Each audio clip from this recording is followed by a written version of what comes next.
Hi, I'm Leeann with Leeann and Michelle, and it is time for Volume 2 of our Enneagram collection. Today we're going to be taking a look at our favorite helper and love bringer, the Enneagram 2.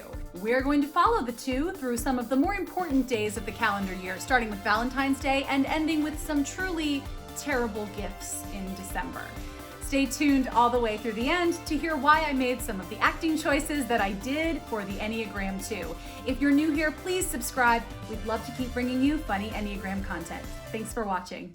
For goodness sake, don't go spending your money on me like that. Flowers are pricey. Oh, if you do, I guess half a dozen carnations would more than do it. You're sweet to ask. Oh, Valentine's Day is fun. It is fun. What do I want? I would love the chance to make my husband his favorite frittata in bed. He's just so excited, the way his eyes light up when I come in with the tray. You know, I'd get some essential oils going for him because it helps with those morning headaches that he tends to get. And after that, I can think of no more romantic way to spend the day than watching his favorite basketball team compete for hours on end. Swoosh romance. I was hoping to make my own Mother's Day cookies, so this was fun that it wasn't done. And the grocery run I got to do for the ingredients was also a real treat. So thank you for that. This was a lovely breakfast you guys made me, by the way. Mother's Day popcorn, wow. Great. No, it was good. It was very filling. Hey, well, I'll be right back and I'll whip up some frittatas for everyone, okay? Okay. Mother's Day.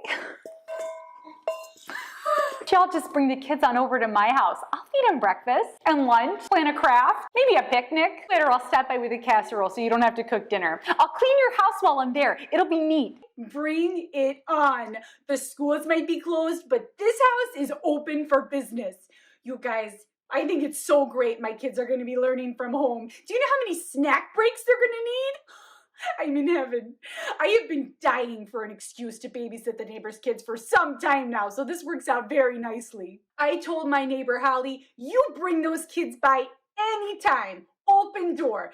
Don't call ahead. Boundaries are for weak people. Is there anything better than helping someone out? Just swooping in and being a hero and indebting them to you in perpetuity. I hope the schools never open. Then they'll need me forever. This is the tail end of that pesky flu that's going around. The neighbors got it, you know, and I wanted to take care of them, so back off, unclean. No, I'm kidding, I'm fine. But yeah, I still wanted to host, of course. I mean, I didn't want anybody else to feel like they had to do it, for goodness sake. Oh, look at this. Laundry detergent and fabric conditioner. I mean, what family doesn't want the holiday gift of fresh laundry? Bonus, I get to fold it all. These are fun, a little labor intensive. The children will lose interest after about 4 minutes, but I get to finish it by myself, so that'll be neat. Holidays!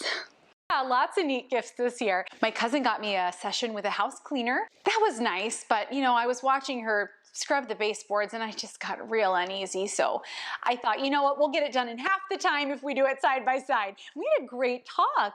My best friend got me a massage. Yeah, I mean, is there a part of me that's uncomfortable with somebody waiting on me hand and foot for 60 minutes? Would I call that my personal waking nightmare? No. Although I did end up giving Ernie a massage. He'd just been through a divorce this year. He was in no shape to be giving anyone a Swedish anything. First of all, I just have to say that I really, truly in my heart believe that the world would just fall apart. It would disintegrate without twos. I am envious, and I know that is my talking envy, but I am so envious of the way that twos just naturally think outside of themselves. What a gift that is to their communities and to their families. So this is how I play the Enneagram 2. She sounds a lot like this. She's never not smiling. I mean, there's very few moments where she lets her guard down. So I had a childhood pastor and his wife.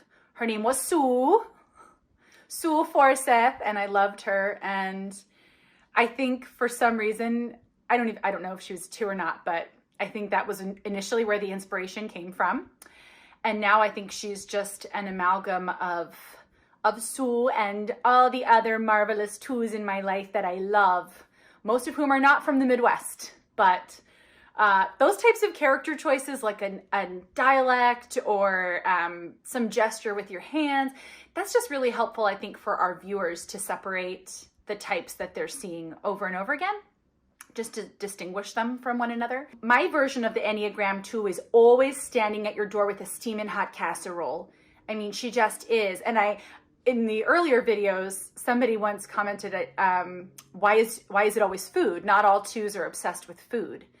But I'm someone who's not a good cook. So I think when someone makes me a meal, it just like means so much to me. So I think that's why initially all of her love tokens were food. I definitely know that the ways that Enneagram 2s express their love is more varied than that, but I think that's probably the reason for me. It's always like, food! She's showing up with food. Food is love to me.